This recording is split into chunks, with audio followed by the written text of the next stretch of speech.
अस्सलाम वालेकुम। Study online MPCS में खुशामदीद। हमारा आज का टॉपिक है factorisation by using remainder theorem. ठीक है, आज की इस वीडियो में हम सीखेंगे कि पोलिनोमियल एक्सप्रेशन, अलजेब्रा की जो पोलिनोमियल एक्सप्रेशन होती है उसको हम किस तरह से फैक्टराइज कर सकते हैं रिमाइंडर थ्योरम की मदद से। ठीक है, लेकिन वीडियो में आगे चलने से पहले मेरे चैनल को लाइक करें, सब्सक्राइब करें और बेल आइकन पर क्लिक करें ताकि नए आने वाली वीडियोज़ की अपडेट आपको मिलती रहे। तो चलिए चलते हैं अपने पहले क्वेश्चन की तरफ। क्वेश्चन 1 है, सबसे पहले तो मेन क्वेश्चन हम पढ़ लेते हैं। Find the factors of the following by means of remainder theorem. ठीक है, इनके फैक्टर्स मालूम करने हैं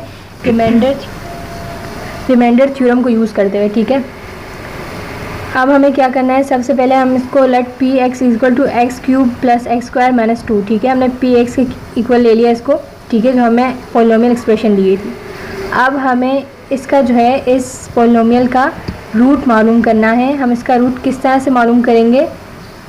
रूट मालूम करने के लिए हमें डिवाइज़र मालूम करना है। डिवाइज़र किसका मालूम करना है? एक्सप्रेशन में जो कांस्टेंट टर्म है इसका हम डिवाइज़र मालूम करेंगे, यानी किस किस नंबर से डिवाइड हो सकती है। 2 जो है, अगर इसको हम चाहें हम 1 से डिवाइड कर सकते हैं, प्लस के 1 से, माइनस के 1 से डिवाइड कर सकते हैं। ठीक है, प्लस के 2 से कर सकते हैं, माइनस के 2 से कर सकते हैं, यानी इनसे डिवाइड हो सकती है। ठीक है, जिन नंबर से ये 2 डिवाइड हो सकता है, ये कांस्टेंट टर्म डिवाइड हो सकती है, उन्हीं नंबर में से किसी को हम x के इक्वल लेंगे। तो हम +1 से स्टार्ट कर लेते हैं। ठीक है, और ये याद रखना है कि हमने ऐसा नंबर लेना है जिससे 2 डिवाइड हो सकता है और उसको x की जगह पर रखने के बाद हमारे पास px का आंसर 0 आए। ठीक है, इसलिए सबसे पहले हमने x की वैल्यू 1 रख दी। ठीक है, प्लस का 1।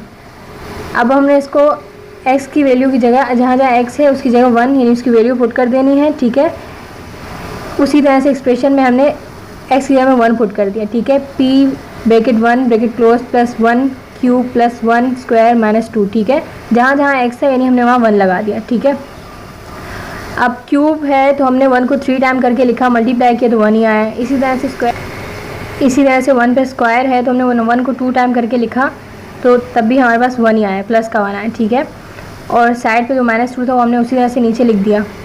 अब दोनों 1 जो है प्लस के, जब हमने उनको प्लस कर दिया तो हमारे पास आंसर आया 2, और इस तरफ जो -2 था उसी तरह से हमने नीचे उतार दिया। अब 2 में से 2 को माइनस कर देंगे तो हमारे पास आंसर आ जाए 0, यानी px का आंसर 0 आए। ठीक है, इसका मतलब है जो हमने डिवाइज़र रखा है बिल्कुल सही करेक्ट डिवाइज़र रखा है। ठीक है, हमें आगे दूसरा किसी और डिवाइज़र को रखने की, यानी -1 को या प्लस के 2 को माइनस के 2 को रखने की ज़रूरत नहीं है। हमारे पास आंसर 0 आ गया। ठीक है, अब यानी ये जो हमारे पास x हमने 1 रखा तो इसका मतलब क्या है कि x -1 is one of the factor of px। ठीक है, क्योंकि 1 रखने से आंसर आ गया था तो इसलिए हम कह रहे हैं कि x -1 is one of the factor of px। ठीक है, अब हमें क्या करना है, x -1 को से डिवाइड कर देना है। जो हमें पोलिनोमियल एक्सप्रेशन दी हुई थी उसको हम डिवाइड कर देंगे। ठीक है, हमारे पास रूट आ गया है। अब हमने एक्सप्रेशन को डिवाइड करना है इस रूट से, x -1 से। ठीक है, अब हम x -1 को अगर x2 से मल्टीप्लाई करते हैं तो हमारे पास आंसर आ जाएगा x cube minus x square. ठीक है, उसी तरह से हमने नीचे लिख दिया। अब याद रहे कि डिवाइड में हम यहाँ माइनस करते हैं तो इसलिए जब भी हम अलजेब्रा में माइनस करते हैं तो हम क्या कर देते हैं, साइन चेंज कर लेते हैं। ठीक है, इस तरह से हमने यहाँ पर भी साइन चेंज कर दिए, नीचे जहाँ माइनस था वहाँ प्लस लगा दिया और जहाँ प्लस था वहाँ माइनस लगा दिया। ठीक है, अब एक्स क्यूब जो है एक जगह पर प्लस है एक जगह माइनस है, यानी प्लस माइनस माइनस। ठीक है, तो एक्स क्यूब में से जब एक्स क्यूब माइनस होगा तो कुछ भी नीचे नहीं बचेगा। ठीक है, अब एक्स स्क्वायर जो है उसके पास प्लस है और नीचे एक्स स्क्वायर के पास भी प्लस है। ठीक है, अब इन दोनों को जब हम प्लस कर देंगे तो हमारे पास आंसर आ जाएगा 2x स्क्वायर। ठीक है, अब अगर हम x -1 को 2x से मल्टीप्लाई करते हैं तो हमारे पास आंसर आएगा plus 2x square minus 2x। ठीक है, वो हमने यहाँ रख दिया 2x स्क्वायर के नीचे। अब हमने इनके साइन चेंज करना है क्योंकि हम यहाँ के इसको माइनस करते हैं और अलजेब्रा में हमेशा जहाँ माइनस हो रहा होता है सब्ट्रैक्शन होती है, नीचे वाले साइन चेंज हो जाते हैं। तो जहाँ माइनस था हमने प्लस कर दिया, जहाँ प्लस था हमने माइनस कर दिया। अब 2x स्क्वायर में से अगर 2x स्क्वायर को हम माइनस कर देंगे तो नीचे कुछ भी नहीं बचेगा। ठीक है, अब सिंपल हमारे पास यहाँ बचा प्लस 2x। ठीक है, और -2 जो है हमने ऊपर से उठा के नीचे लिख दिया। ठीक है, यानी प्लस 2x माइनस 2 हमने यहाँ लिख दिया। ठीक है, अब हमने x -1 को अगर हमने +2 से मल्टीप्लाई किया तो हमारे पास आंसर आएगा प्लस 2x माइनस 2। ठीक है,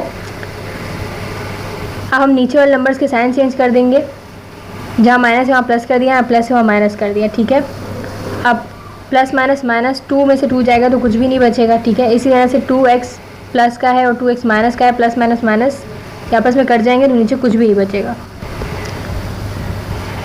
सो अब हमारे पास जो है 2 फैक्टर्स आ गए हैं px के, एक x माइनस 1, ठीक है, जो रूट था जिससे हमने पोलिनोमियल एक्सप्रेशन को डिवाइड किया, और दूसरा फैक्टर हमारे पास कहाँ से आया है, x square plus 2x plus 2, ठीक है, ये हमारे पास दूसरा फैक्टर है।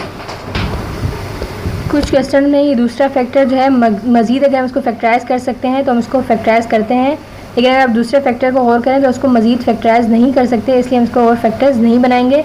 सो px के जो है सिर्फ 2 ही फैक्टर्स हमारे पास आए, x minus 1 and x square plus 2x plus 2, ठीक है, हमारे पास 2 ही फैक्टर आए हैं, मज़ीद ये और फैक्टराइज नहीं हो सकता, यही हमारा आंसर है, ठीक है। यानी इस तरह से हम रिमाइंडर थ्योरम की हेल्प से फैक्टर मालूम करेंगे जो हमें पोलिनोमियल एक्सप्रेशन दी जाएगी इसका, ठीक है। अब चलते हैं अपने नेक्स्ट क्वेश्चन की तरफ। अब क्वेश्चन 2 में हमें जो है पोलिनोमियल दिया हुआ है x cube plus 3x square plus 4x minus 28। अब सिंपल जो पोलिनोमियल एक्सप्रेशन हमें दी जाएगी उसको हम px के इक्वल ले लेंगे, ठीक है। अब हमें इसका रूट मालूम करना है, और रूट मालूम करने के लिए हमें कांस्टेंट टर्म जो है इसका डिवाइज़र मालूम करना ज़रूरी है, ठीक है। यानी हम देखेंगे कि 28 किन किन नंबर से डिवाइड हो सकता है। तो अगर हम इसको डिवाइड करना चाहें तो +1 से भी हो सकता है, -1 से भी डिवाइड हो सकता है, ठीक है, +2 से भी डिवाइड हो सकता है, -2 से भी हो सकता है, +4 से भी हो सकता है, -4 से भी हो सकता है, +6 से भी हो सकता है, -6 से भी हो सकता है, ठीक है। लेकिन हमें यहाँ x की जगह पे अब हम क्या रखें, +1 रखें, -1 रखें, ठीक है, कौन सा डिवाइज़र रखें, तो उसके लिए हमें सबसे पहले +1 रखना होता है, फिर अगर उससे आंसर नहीं आया फिर -1, ठीक है, इस तरह से। लेकिन आपके जहन में आ रहा होगा कि मैंने यहाँ डायरेक्ट x की वैल्यू 2 कैसे रख दी, तो डायरेक्ट नहीं रखी है, रफ वर्क करना है हमें, ठीक है। सबसे पहले +1 रखेंगे, अगर +1 रख लेने से यहाँ पर 0 आ रहा है, px की वैल्यू 0 आ रही है, तो इसका मतलब हमने सही डिवाइज़र रखा है।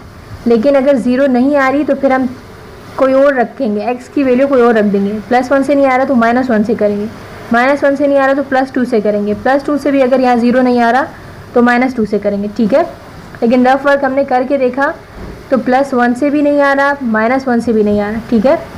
चलिए हम करके देखते हैं रफ वर्क। इफ़ x को अगर हम 1 ले लेते हैं, x = 1, तो यहाँ जहाँ जहाँ एक्सप्रेशन में x है हम वहाँ 1 लगा देंगे, ठीक है। हमने प्लस का 1 लगा दिया, ठीक है। p के पास जो x था उसमें भी हमने 1 लगा दिया, बाकी जहाँ जहाँ x है हमने 1 लगा दिया। अब 1 क्यूब है तो हमने 1 को 3 टाइम लिखा तो नीचे हमारे पास प्लस का 1 ही आया, ठीक है। इसी तरह से 1 स्क्वायर है तो 1 ही है, 1 ही आया हमारे पास, और 3 को जब हमने इससे मल्टीप्लाई किया 1 से तो हमारे पास 3 आ गया, ठीक है। इसी तरह 4 के पास x था तो x की हमने 1 रख दिया, 4 1 4 तो वो भी 4 उसी तरह से आ गया, -28 उसी तरह से आ गया, ठीक है। यानी प्लस का 1 प्लस का 3 प्लस का 4 -28 आया। अब +1 +3 +4 को जब हमने आपस में ऐड कर दिया तो हमारे पास आंसर आया 8, ठीक है, और -28 हमने उसी तरह से नीचे उतार दिया। अब 8 प्लस का है, 28 माइनस का है, प्लस माइनस माइनस, 28 में से जब हमने 8 को माइनस किया तो हमारे पास -20 आंसर आया, ठीक है। यानी हमारे पास 0 नहीं आया, तो इसका मतलब है कि x की वैल्यू अगर हमने 1 रखी है, 1 डिवाइज़र रखा है, तो हमने गलत रखा है, हमारा आंसर सही नहीं आ रहा है इस तरह रखने से, ठीक है। इस तरह से इफ़ अगर हम x को -1 ले लेते हैं, ठीक है, और जहाँ जहाँ x आ रहा है हम उसकी जगह -1 लगा देते हैं, तो उस तरह करने से भी देखते हैं कि आंसर आता है कि नहीं आता, ठीक है। अब p के पास जो x था वहाँ पर भी हमने -1 लगा दिया, बाकी एक्सप्रेशन में जहाँ जहाँ x था हमने वहाँ 1 लगा दिया, ठीक है, -1 लगा दिया। अब -1 को अगर हम 3 टाइम करके लिखा तब भी हमारे पास -1 ही आया, ठीक है, और 1 को अगर हम 2 टाइम करके लिखें तब भी -1 ही आएगा, ठीक है। 3 के पास प्लस है और अंदर ब्रैकेट में -1 था, प्लस माइनस माइनस 3 1 जा 3 हमने लिख दिया और माइनस का 3 हमने लिख दिया, ठीक है।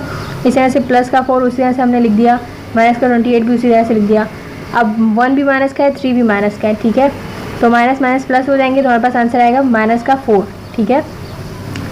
और प्लस का 4 इस तरह से हमने नीचे उतार दिया, -28 भी उसी तरह से उतार दिया। अब 4 एक प्लस का एक माइनस का है, तो प्लस माइनस माइनस 4 में से 4 माइनस होगा या कट जाएगा तो कुछ भी नहीं बचेगा, आंसर कुछ भी नहीं आएगा, ठीक है। सिंपल -28 जो था उसी तरह से नीचे आ जाएगा, यानी यहाँ पर भी हमारा आंसर 0 नहीं आया। x की वैल्यू -1 रखने से भी 0 नहीं आ रहा, x की वैल्यू +1 रखने से भी 0 नहीं आ रहा, ठीक है। तो इसका मतलब है हम x की वैल्यू +2 रख के देखते हैं, अगर उससे भी 0 नहीं आएगा तो हम x की वैल्यू -2 रखेंगे, ठीक है। लेकिन जब हमने x की वैल्यू +2 करके रख के देखी तो हमारे पास आंसर 0 ही आ गया। तो इसका मतलब है हमने करेक्ट डिवाइज़र रखा है, ठीक है। So if x is equal to 2, जहाँ पर x है हम उसको वहाँ पर 2 की वैल्यू रख देंगे, ठीक है। अब 2 के पास क्यूब था तो हमने 2 को 3 टाइम करके लिख दिया। इस तरह 3 के पास जो है, जो ब्रैकेट में 2 है उसके ऊपर स्क्वायर है, हमने 2 को 2 टाइम करके लिख दिया। इस तरह 4 के पास हम 2 ब्रैकेट में हमने 2 लिख दिया। इस तरह से -28 लिख दिया। अब 2 को 3 टाइम्स हमने करके लिखा है तो उसको मल्टीप्लाई किया, 2 to the 4, 4 to the 8, तो नीचे 8 आ गया। इस तरह जो ब्रैकेट में 2 दो दफ़ा लिखे हुए थे 3 के पास, उसको हमने मल्टीप्लाई किया तो 4 आ गया। अब 3 को 4 से मल्टीप्लाई किया तो 12 आ गया। अब 4 के साथ जो 2 है ब्रैकेट में, उसको हमने 4 को 2 से मल्टीप्लाई किया तो 8 आ गया। माइनस का 28 उस तरह से नीचे आ जाएगा, ठीक है। अब 8, 12 और फिर 8, ये तीनों नंबर जो हैं सबके पास एडिशन का साइन है, ऐड का साइन, तो हम सबको ऐड कर देंगे तो 28 आ जाएगा। माइनस का 28 नीचे आ जाएगा, ठीक है। प्लस के 28 में से माइनस का 28 माइनस होगा तो तब भी 0 आएगा। अगर हम काट देंगे तब भी 0 आ जाएगा। इसका मतलब है हमने x इक्वल टू 2 जो है उसको हमने करेक्ट रखा है, नहीं करेक्ट डिवाइज़र हमने रखा है x की वैल्यू में, जिससे हमारा आंसर 0 आ गया, ठीक है। Therefore x - 2 is one of the factor of px। अब हमने x - 2 जो px का फैक्टर है, इसी से हमने पॉलिनोमियल एक्सप्रेशन को डिवाइड कर देना है, ठीक है। यही हमारा रूट भी है। तो हमने इसको डिवाइड किया, x - 2 को मल्टीप्लाई करेंगे x स्क्वायर से तो हमारे पास आंसर आ जाएगा x³ - 2x स्क्वायर, ठीक है। हमने यहाँ रख दिया। अब नीचे वाले नंबर के साइन चेंज कर लेंगे, जहाँ माइनस है वहाँ प्लस लिख लेंगे, जहाँ प्लस है वहाँ माइनस लिख देंगे, ठीक है। अब 3x स्क्वायर के पास भी प्लस है और 2x स्क्वायर के पास भी प्लस है, तो प्लस प्लस प्लस कर देंगे, यानी 2 में 3 को प्लस करेंगे तो हमारे पास आंसर आ जाएगा 5x स्क्वायर, ठीक है। और बाकी x इस तरफ जो x3 है ये x³ है और उसके पास प्लस का साइन है, नीचे x³ के पास माइनस का साइन है, तो ये दोनों कट जाएंगे, ठीक है। अब 3 और 2 को हमने ऐड करने से 5x जो नीचे लिख दिया था उसके साथ हमने ऊपर से 4x उठा के लिख देना है प्लस 4x, ठीक है। तो हमारे पास आंसर हमारे पास क्या है 5 + 5x स्क्वायर प्लस 4x। अब हमने x - 2 को मल्टीप्लाई करना है 5x से, तो हमारे पास आंसर आ जाएगा 5x स्क्वायर - 10x, ठीक है। हमने नीचे वाले जो एक्सप्रेशन है उसके साइन चेंज कर देने, जहाँ माइनस है वहाँ प्लस लिख दिया, जहाँ प्लस है वहाँ माइनस लिख दिया, ठीक है। अब 4 के साथ 10 को प्लस कर देंगे तो हमारे पास 14x आंसर आ जाएगा, ठीक है। और 5x स्क्वायर प्लस का है ऊपर वाला और नीचे जो है वो माइनस का है, तो आपस में कट जाएंगे, ठीक है। तो नीचे कुछ भी नहीं आएगा। अब प्लस 14x के पास हमने ऊपर से उठा के माइनस का 28 नीचे लिख दिया, ठीक है। यानी प्लस 14x - 28 बन गया, ठीक है। अब हमने x - 2 को जब 14 से मल्टीप्लाई किया तो हमारे पास आंसर आया प्लस 14x - 28, ठीक है। अब नीचे वाली एक्सप्रेशन का हम साइन चेंज कर लेंगे इनके, तो जहाँ माइनस है वहाँ हमने प्लस लगा दिया, प्लस है वहाँ माइनस लगा दिया, ठीक है। अब यही इनके साइन है। अब ऊपर के 28 माइनस का है और नीचे 28 प्लस का है, तो आपस में दोनों कट जाएंगे। इस वजह से ऊपर 14 के पास प्लस है और नीचे 14x के पास माइनस है, तो 14x से कट जाएगा। सो px के जो है वो दो फैक्टर्स बन गए हैं, एक है x - 2 और दूसरा फैक्टर है x square plus 5x plus 14, ठीक है। अब अगर हम दूसरे फैक्टर पर गौर करें x square plus 5x plus 14 पर, अगर हम इसको मज़ीद फैक्टराइज कर सकते हैं तो हम करेंगे। कुछ क्वेश्चन में ऐसा होता है, लेकिन इस क्वेश्चन में जब हम इस पर गौर करें तो मज़ीद फैक्टराइज नहीं हो सकता, जिसको हम नहीं करेंगे। हमारे पास px के सिर्फ 2 ही फैक्टर आए और यही हमारा आंसर है, ठीक है। अब चलते हैं अपने नेक्स्ट क्वेश्चन यानी क्वेश्चन 3 की तरफ। क्वेश्चन 3 है x³ - x2 - 14x प्लस 24, ठीक है। ये जो पॉलिनोमियल एक्सप्रेशन हमें दी गई है, हमें इसके फैक्टर्स मालूम करने हैं रिमाइंडर थ्योरम के हेल्प से, ठीक है, उसको यूज़ करते हुए।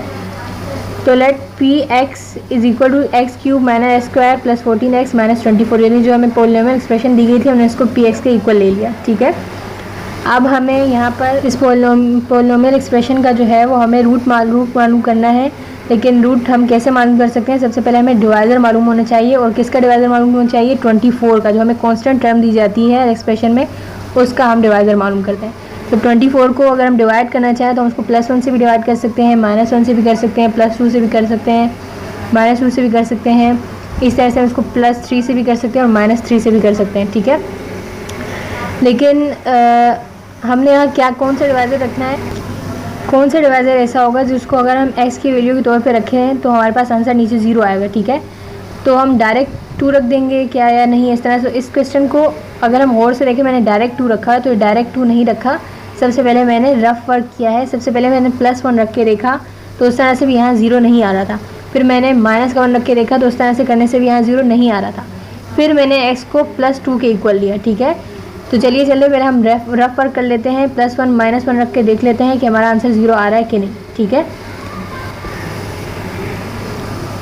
If x is equal to +1, ठीक है। अगर हम x को +1 के इक्वल ले लेते हैं और जहाँ जहाँ x आ रहा है इस पोलिनोमियल में वहाँ 1 पुट कर देते हैं, ठीक है। तो उस तरह से करके देखते हैं। सबसे पहले p के पास जो x था उधर भी हमने 1 लगा दिया। इक्वल के बाद जो नंबर्स हैं जहाँ जहाँ x आ रहा था वहाँ हमने 1 लगा दिया, ठीक है। अब अगर इस पर हम और करें तो 1 के पास क्यूब है, 1 को 3 टाइम करके हमने लिख दिया इस तरह। फिर माइनस, फिर 1 के पास स्क्वायर है, हमने 1 को 2 टाइम करके लिख दिया। फिर 14 के पास 1 है तो 14 को 1 से मल्टीप्लाई किया तो 14 आ गया, ठीक है। फिर प्लस का 24 हमने उसी तरह से नीचे लिख दिया, ठीक है। अब 1 को अगर हम 3 टाइम करें तब भी हमारे पास 1 आता है, ठीक है। 1 को फिर -1 को अगर हमने 2 टाइम किया फिर भी हमारे पास 1 ही आंसर आया। माइनस का 14 उस तरह से हमने लिख दिया, +24 उस तरह से लिख दिया, ठीक है। 1 पहला 1 जो है प्लस का है, दूसरा माइनस का है, दोनों आपस में कट जाएंगे, ठीक है। उसके बाद 14 माइनस का है और 24 प्लस का है, ठीक है। तो प्लस माइनस माइनस, अगर मैंने 24 में से 14 को माइनस कर दिया तो आंसर आया 10, ठीक है। प्लस का 10 आंसर आया, यानी px की वैल्यू हमारे पास यहाँ पर 0 नहीं है। इसका मतलब है x इज़ इक्वल टू 1 हम नहीं रखेंगे, ये वाला डिवाइज़र हम नहीं रखेंगे, ठीक है। अब अगर if x is equal to -1 हम ले लेते हैं तो जहाँ जहाँ x आ रहा है वहाँ -1 पुट कर देंगे, ठीक है। अब हमारी एक्सप्रेशन कैसे बन गई है कि p bracket -1 is bracket close is equal to bracket -1 cube minus bracket -1 square minus 14 bracket -1 bracket close +24 ऐसे बन गई है। अब हमने क्या करना है, 1 जो है वो क्यूब है तो उसको 3 टाइम करके लिखेंगे। माइनस का 1 क्यूब है, अगर उसको हमने 3 टाइम करके लिखा तो हमारे पास आंसर माइनस का 1 ही आया, ठीक है।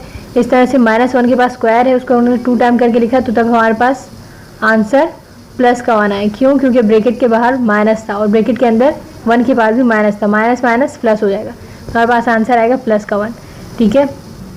प्लस का 14 इस तरह से आ जाएगा, प्लस का 24 इस तरह से हम नीचे उतार देंगे। अब एक 1 के पास प्लस है, दूसरे के पास माइनस है, दोनों आपस में कट जाएंगे। 14 के पास प्लस है और 24 के पास भी प्लस है, जब दोनों आपस में प्लस होंगे तो 38 बन जाएगा, ठीक है। यानी यहाँ पर भी हमारे पास px का आंसर 0 नहीं आया है। तो इसका मतलब है कि x इज इक्वल टू -1 अगर हम रखते हैं तो -1 भी करेक्ट डिवाइज़र नहीं है, हमें कोई और डिवाइज़र रखना है, ठीक है। तो हमने +2 रख के देख लिया कि +2 रखने से आता है कि नहीं। तो +2 अगर हम x को 2 के इक्वल ले लेते हैं तो जहाँ जहाँ पर पोलिनोमियल में x आया हुआ है वहाँ पर हम 2 पुट कर देंगे, ठीक है। फिर उसके बाद अब यहाँ 2 के पास क्यूब है तो हमको 2 को 3 टाइम करके लिख देंगे। फिर माइनस, फिर 2 के बाद स्क्वायर है उसको 2 टाइम करके लिख देंगे। फिर 14 को अगर 2 से मल्टीप्लाई करेंगे तो माइनस का 28 आ जाएगा, ठीक है। फिर +24 उसी तरह से हम नीचे लिख देंगे। अब 2 को 3 टाइम अगर हमने करके लिखा तो 2 को 2 से मल्टीप्लाई करेंगे 4 आएगा, फिर 4 को 2 से करेंगे तो 8 आ जाएगा। इन 2 को 3 टाइम लिखने के बाद हमारे पास क्या आ गया, 8 आ गया, ठीक है। फिर उसके बाद 2 को 2 टाइम जो लिखा है दोनों 2 को अगर हम आपस में मल्टीप्लाई करेंगे तो हमारे पास माइनस का 4 आ जाएगा।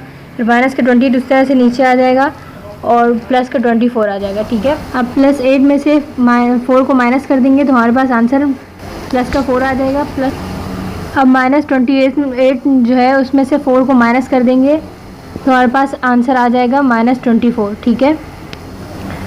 और ऊपर जो प्लस का 24 है उसको हम उसी तरह से नीचे उतार देंगे। एक जगह 24 के पास माइनस है और दूसरे 24 के पास प्लस है, तो ये दोनों आपस में कट जाएंगे तो हमारा आंसर आ जाएगा 0, ठीक है। Therefore x - 2 is one of the factors of px, ठीक है। अब x - 2 से जो है हम उसको डिवाइड कर देंगे, जो पोलिनोमियल एक्सप्रेशन हमें दी जाएगी उसको डिवाइड कर देंगे, ठीक है। और ये x - 2 जो है रूट भी है, px का रूट है, ठीक है। अब x - 2 को अगर हम x स्क्वायर से मल्टीप्लाई करते हैं तो हमारे पास आंसर आएगा x³ - 2x स्क्वायर, ठीक है। फिर हमने नीचे वाले एक्सप्रेशन के साइन चेंज करने हैं तो जहाँ माइनस था वहाँ प्लस लगा दिया, प्लस था वहाँ माइनस लगा दिया। अब x स्क्वायर 1x स्क्वायर है, ठीक है। इसके पास माइनस का साइन है और 2x स्क्वायर के पास प्लस का साइन है, प्लस माइनस माइनस, तो नीचे क्या आंसर आएगा, x स्क्वायर आएगा, ठीक है। यानी 1x स्क्वायर आएगा प्लस 1x स्क्वायर। और x³ के पास प्लस का साइन है और नीचे वाले x³ के पास माइनस है, तो ये दोनों आपस में कट जाएंगे तो नीचे कुछ नहीं आएगा, ठीक है। अब ऊपर से हम 14x को नीचे उतार देंगे तो प्लस x स्क्वायर के साथ प्लस 14 उतार देंगे। अब x माइनस 2 को अगर हम प्लस x से मल्टीप्लाई कर देते हैं तो हमारे पास आंसर आ जाएगा plus x square minus 2x। ठीक है, अब नीचे वाले एक्सप्रेशन के जो है हम साइन चेंज कर देंगे, जहाँ माइनस वहाँ प्लस लगा देंगे, जहाँ प्लस वहाँ माइनस लगा देंगे। ठीक है, 14x के पास माइनस है और 2x के पास प्लस है, माइनस प्लस माइनस। ठीक है, 14 में 2 को माइनस करेंगे तो हमारे पास 12x आ जाएगा। अब माइनस 12x के पास हम प्लस 24 ऊपर से उठा के लिख देंगे, यानी माइनस 12x प्लस 24 बन जाएगा। अब x माइनस 2 को 12 माइनस 12 से मल्टीप्लाई करेंगे तो हमारे पास आंसर आ जाएगा माइनस 12x प्लस 24। ठीक है, अब नीचे वाले जो एक्सप्रेशन है उसका साइन चेंज कर देंगे, जहाँ प्लस है वहाँ माइनस, जहाँ माइनस वहाँ प्लस लिख देंगे।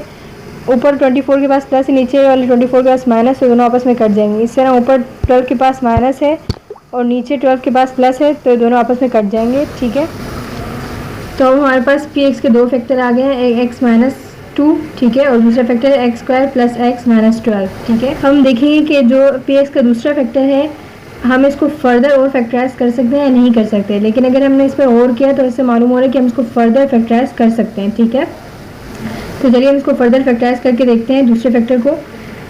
X square plus x minus 12 ये हमारा दूसरा फैक्टर था। अब हमने इसको फैक्टराइज करना है।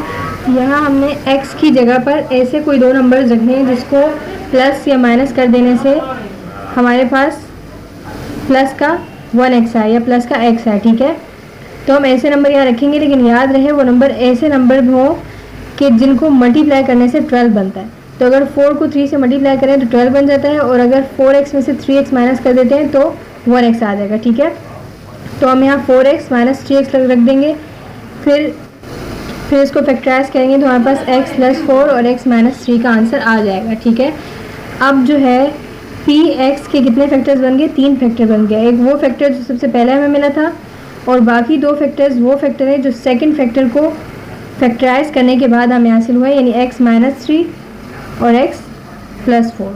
ठीक है, और यही हमारा आंसर है, यानी पी एक्स के 3 फैक्टर्स बन गए हैं। इसको मज़ीद और फैक्टराइज नहीं किया जा सकता।